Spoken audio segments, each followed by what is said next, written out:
उसमें प्रथम पाठ आता है कवि कबीर का। तो उनके जो प्रमुख दोहे हैं उन प्रमुख दोहों का अध्ययन करेंगे। देखिएगा पहला दोहा, त्याग तो ऐसा कीजिए सब कुछ एक ही बारी, सब प्रभु का है मेरा नाही, निज से किए विचारी। देखिएगा त्याग, त्याग देना, छोड़ देना, त्याग देना। ऐसा कीजिए, कीजिए नहीं करना, एक ही का अर्थ था एक बार में, एक बार में, एक ही का अर्थ था एक बार में। उसके बाद में देखिएगा नीचे, नीचे का अर्थ था निश्चित, निश्चित करके, निश्चित करके, नीचे का अर्थ था निश्चित करके। विचार, विचार करना। सब प्रभु, प्रभु यानी ईश्वर, प्रभु का अर्थ है ईश्वर, ईश्वर। देखो त्याग तो ऐसा कीजिए सब कुछ एक ही बारी, एक ही बार में, एक ही बार में सब कुछ त्याग कर देना चाहिए। अर्थात मनुष्य है वह अपने शरीर के ऊपर गर्व करता है, शरीर के ऊपर गर्व करता है, अहंकार करता है, घमंड करता है, उसे एक ही बार में त्याग देना चाहिए।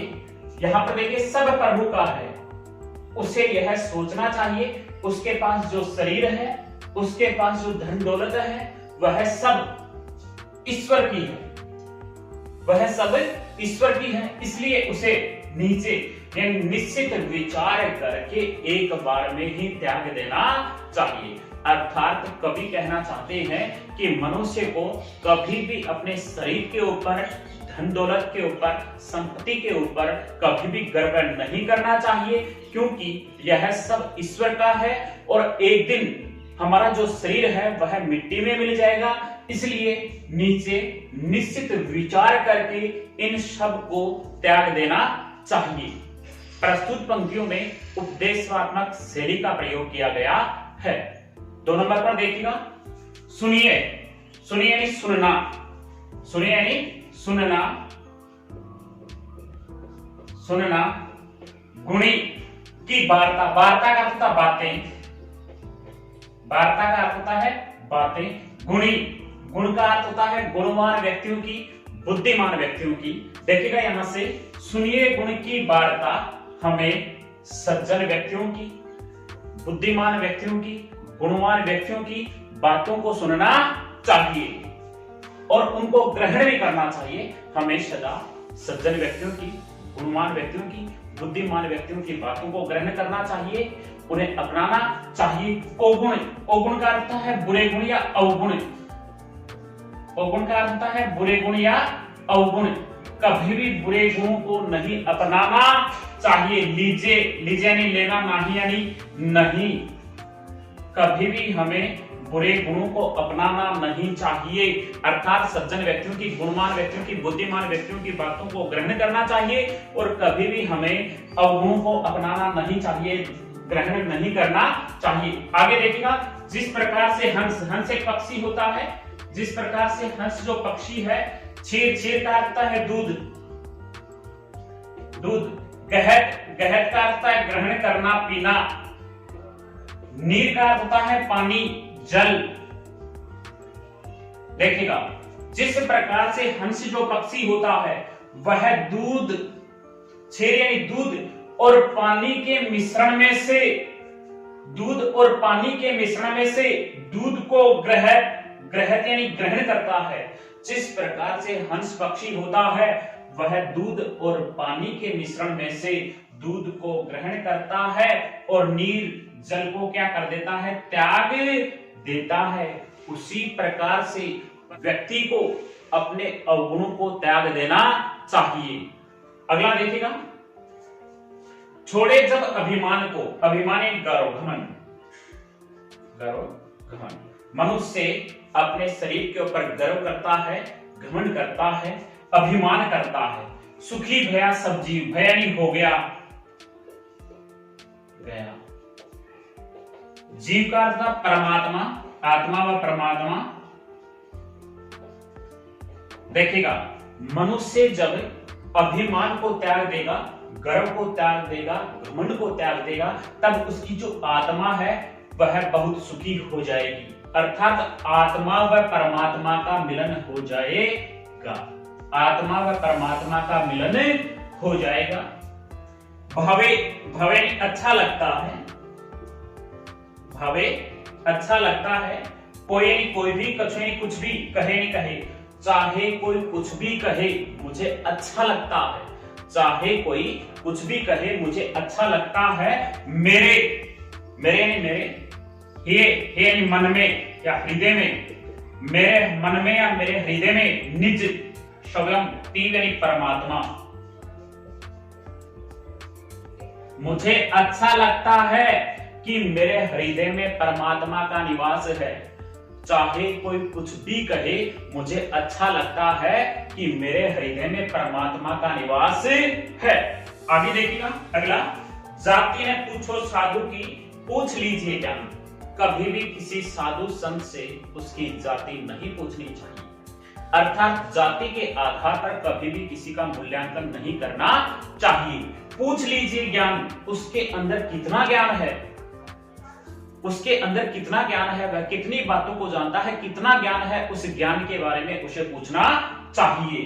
मोल करो तलवार का, तलवार का पड़ा रहने दो मयान। मयान खोल होता है, तलवार जिसमें डाली जाती है वह एक खोल होता है। तो देखिएगा, मोल करो तलवार का पड़ा रहने दो मयान। हमें कभी भी मयान का मोल नहीं करना चाहिए, क्योंकि हम क्या करते हैं, मयान की सुंदरता देख करके उसका मोल करते हैं, परंतु हमें कभी भी उसका मोल नहीं करना चाहिए। हमें किस वस्तु का मोल करना चाहिए, तलवार का मोल करना चाहिए, क्योंकि हमें तलवार चाहिए, इसलिए हमें तलवार का मोल करना चाहिए। अर्थात कवि कहना चाहता है कि व्यर्थ की वस्तुओं को कभी खरीदना नहीं चाहिए। जो तुम्हारे लिए मूल्यवान है उस वस्तु को खरीदना चाहिए। और दूसरी, जाति के आधार पर कभी भी किसी का मूल्यांकन नहीं करना चाहिए। इसके बाद में आगे पंक्तियां और देखेंगे। अगला जो दो है उसके बारे में देखिएगा। संगत कीजिए साधु की कभी न निष्फल होए। संगत कीजिए साधु की कभी न निष्फल होए, लोहा पारस परस से शोभी कंचन होए। देखिए, संगत, संगत का अर्थ है संगति, अच्छी संगति में बैठना। संगति कीजिए नहीं करना, साधु यानी सज्जन व्यक्ति। निष्फल का अर्थ है बेकार, निष्फल बेकार। देखिएगा, संगत कीजिए साधु की, हमें हमेशा सज्जन व्यक्तियों के पास, गुणवान व्यक्तियों के पास, बुद्धिमान व्यक्तियों के पास बैठना चाहिए और उनसे परिपूर्ण जो बातें हैं उनको ग्रहण करना चाहिए।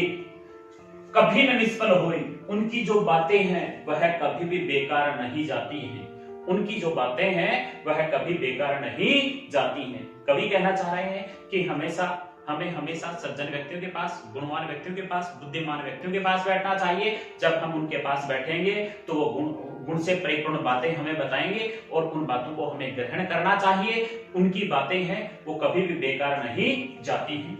अगली पंक्ति है इसमें, लोहा। लोहा हम जानते हैं कि लोहा जो होता है वो भद्दा होता है, काला होता है, कुरूप होता है। लोहा कुरूप होता है, भद्दा होता है, काला होता है। पारस, पारस का होता है पत्थर, पारस पत्थर। परस का अर्थ स्पर्श या संपर्क। देखिएगा यहां से, लोहा पारस प्रस्ते। जिस प्रकार से लोहा काला होता है, भद्दा होता है, क्रूप होता है, परंतु जब वह पारस पत्थर के संपर्क में आता है, पारस पत्थर के संपर्क में आता है, स्पर्श में आता है, शोभी कंचन होय, तब वह भी सुंदर सोना बन जाता है। अर्थात जब व्यक्ति गुणवान बुद्धिमान व्यक्तियों के संपर्क में आता है तो उसके जो अवगुण हैं वह दूर चले जाते हैं और दिव्य ज्ञान प्राप्त होता है। अगला देखिएगा, मारिए। मारे का अर्थ है मार डालना, मार डालना। आशा, आशा यानी विश्वासों को। विश्वासों को सापनी, सापनी का अर्थ होता है सर्पणी, जिन डसिया, डसिया ने नष्ट कर रखा, डसिया ने नष्ट कर रखा। देखिएगा, मारिए आशा सांपनी, जिन डसिया संसार।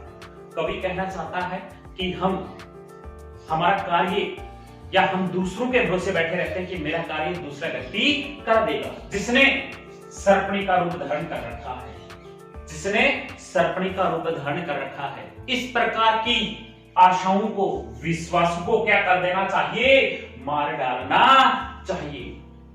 हम दूसरे व्यक्ति के भरोसे बैठे रहते हैं कि मेरा व्यक्ति कर देगा, विश्वास करते हैं, इस प्रकार के विश्वासों को हमें मार डालना चाहिए, क्योंकि जिन नसिया संसार, जिसने पूरे संसार को नष्ट कर रखा है, इन विश्वासों ने पूरे संसार को नष्ट कर रखा है। ताकि औषध तोष है, ताकि यानी खुद की, औषध का अर्थ था दवा, तोष का अर्थ था संतोष, संतोष। गुरु मंत्र विचार, देखिएगा, गुरु मंत्र विचार, गुरु जी कहते हैं, गुरु जी के विचार हैं, जब आप खुद अपना कार्य करोगे, जब आप खुद अपना कार्य करोगे तो आपको क्या प्राप्त होगा? संतोष प्राप्त होगा। जब आप खुद अपना कार्य करोगे आपको संतोष प्राप्त होगा, और संतोष ही मनुष्य के लिए सबसे बड़ी क्या होती है? दवा होती है। अर्थात कबीरदास जी कहना चाहते हैं कि प्रत्येक मनुष्य को अपना कार्य स्वयं करना चाहिए। जब आप अपना कार्य करोगे तो आपको अपने हृदय में संतोष प्राप्त होगा। आगे देखिए कागा, अगला देखिएगा कागा यानी कौवा, कागा यानी कौवा, काको, काको का अर्थ था किसका, काको यानी किसका, धन यानी धन, हर यानी अपहरण करता है, छीनता है, अपहरण करता है, छीनता है। देखिएगा, कागा काको धन हरे, कौवा है वह कभी भी किसी के धन का अपहरण नहीं करता है। जो कौवा है वह कभी भी किसी के धन का अपहरण नहीं करता है। कोयल, काको यानी किसको, काको यानी किसको, देत यानी देती है, और कोयल है वह कभी भी किसी को धन लाकर नहीं देती है। कौवा है वह कभी भी किसी के धन का अपहरण नहीं करता है, और कोयल है वह कभी भी किसी को धन लाकर नहीं देती है। देखो, मीठा शब्द सुनाई की जग अपनू कर लेत, लेकिन जो कोयल है वह मीठी वाणी में बोल बोल के संसार के सभी व्यक्तियों को अपना बना लेती है। अर्थात कबीरदास जी कहना चाहते हैं कि हमें हमेशा मीठी वाणी में बोलना चाहिए। जब हम मीठी वाणी में बोलेंगे तो संसार के लोग से प्रेम करेंगे। आगे इसके प्रमुख जो टिप्पणियां होती हैं वो देखेंगे। प्रमुख अलंकार कौन सा है, रस कौन सा है, भाषा शैली, ये सब आगे देखेंगे। अब इसमें विशेष पॉइंट देखिए, या जो टिप्पणी करते हैं व्याख्या में, उसके बारे में देखिए कि कौन कौन सी क्या है। एक नंबर पे है रस, यानी इस रचना में किस रस का प्रयोग किया गया है। तो इस रचना में शांत रस का प्रयोग किया गया है, शांत रस। 2 नंबर पे देखिएगा भाषा, भाषा कौन सी थी? सरल, सरल भाषा या फिर शधुकड़ी भाषा।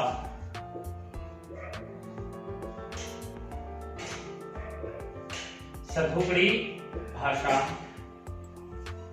उसके बाद में एक छंद देखिएगा, किस छंद का प्रयोग हुआ है? दोहा छंद, दोहा छंद का प्रयोग किया गया है। उसके बाद में रीति, रीति देखें तो पांचाली रीति का प्रयोग किया गया है, पांचाली रीति। उसके बाद में शब्द शक्ति, शब्द शक्ति, अभिधा शब्द शक्ति का प्रयोग किया गया है, अभिधा शब्द शक्ति का प्रयोग किया गया है। गुण देखें तो गुण है इसमें गुण, प्रसाद गुण का प्रयोग किया गया है इस पूरी रचना में, प्रसाद गुण। उसके बाद में देखिए अलंकार, अलंकार में दृष्टांत अलंकार, जो पंक्ति थी सुनिए गुण की वार्ता, उसमें 2 नंबर का जो दोहा है उसमें दृष्टांत अलंकार का प्रयोग किया गया है। उसके बाद में उदाहरण अलंकार,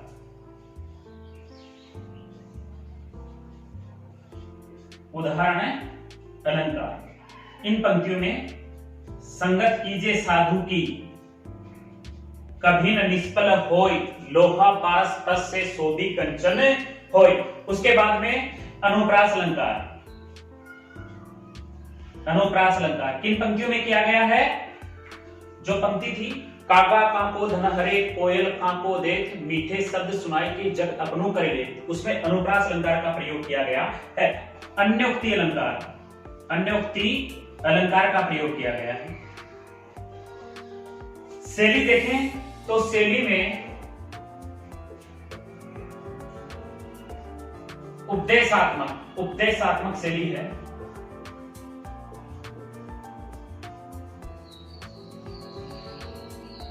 उपदेशात्मक शैली का प्रयोग किया गया है। दोस्तों, मेरा वीडियो अच्छा लगा है तो प्लीज लाइक, सब्सक्राइब, कमेंट्स जरूर करें। बहुत बहुत धन्यवाद।